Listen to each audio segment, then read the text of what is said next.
Well, it's important to normalize like the conversations around sex. I think that people find it taboo though. People find it really like awkward, or sometimes people find it a little easy to have conversations, especially if you don't really know the person that But I think it's extremely important to normalize being comfortable to talk about sex with the community, with your friends, with your lovers, with everyone. You know, right? I think there's sex. We're taught really early to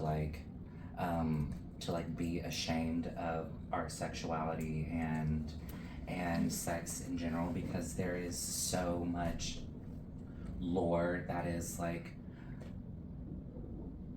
surrounded by having sex and sexual acts, and even sexualizing of each other and things like that. We like touched briefly on like what our different sexual experiences have been. You know, like you mentioned, you like sex parties and things like that. I didn't know that was a thing for a really, really long time. And my experience being a dancer, but also being like very visibly queer and learning how to be sexual, maybe without going through the physical act of sex. That's a relatively new thing for me. Really? It is. I think I've always been kind of sexual since I was a kid. Not that I was a sexual kid, but like I've always had like with the dancing, Spanish dancing, and then also like with music and then growing into like I started having sex young. So I just kind of always like I had older siblings that were having sex, so I was one of those kids that wanted to grow up too fast, you know what I mean, and kind of like was just too grown for myself when I was younger, and so I think that's why I embraced sex in such a way that was But maybe like being, not right but at that being, young age. They're comfortable. being sexual, being seductive, being like body language that like dance teaches you, requires of you in whatever style you're doing, that did not translate for me outside of a studio, outside of a club, outside of a in my daily life, probably because I was just like, stop talking to me. Yep. Like thank you, I got what I needed, we can. It's funny, we were talking about how to unlearn behaviors, right?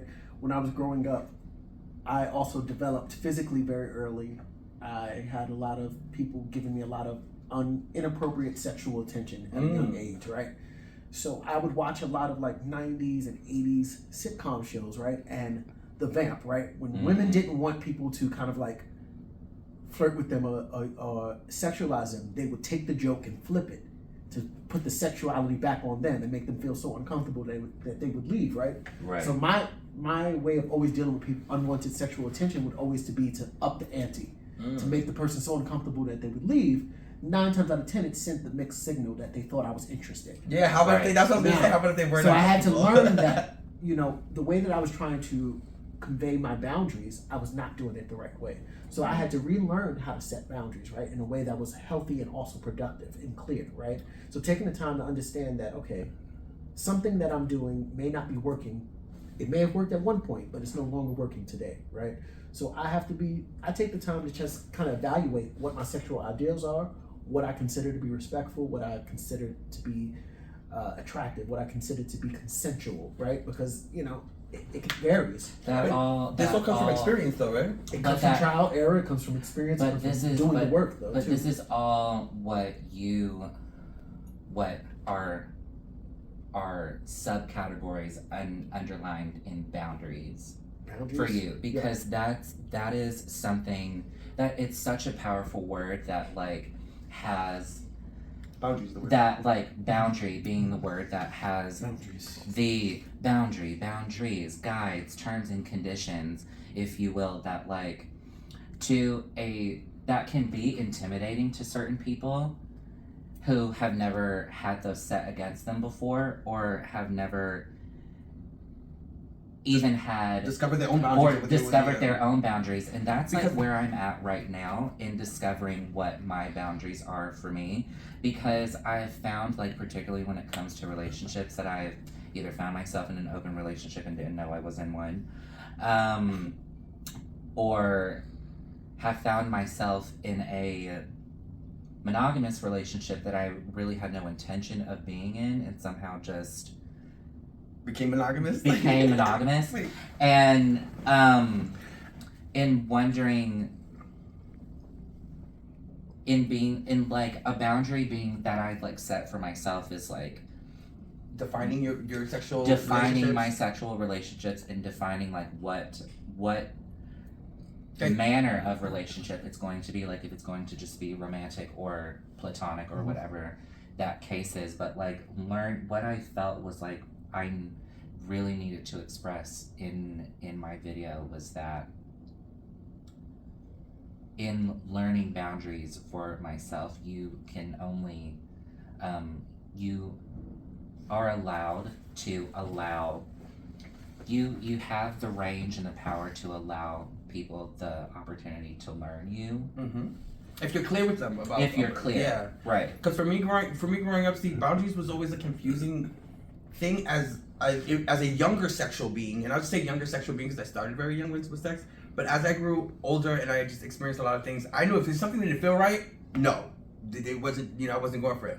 But I like to explore and I like to try different things. And over my years, I've come to learn what I like. But my boundaries really just get set with my comfortability with the person. If I'm not very comfortable with the person, not very familiar with the person, I'm a lot more in control of what we do. But the more comfortable I am with people or the person, and I think the more I explore.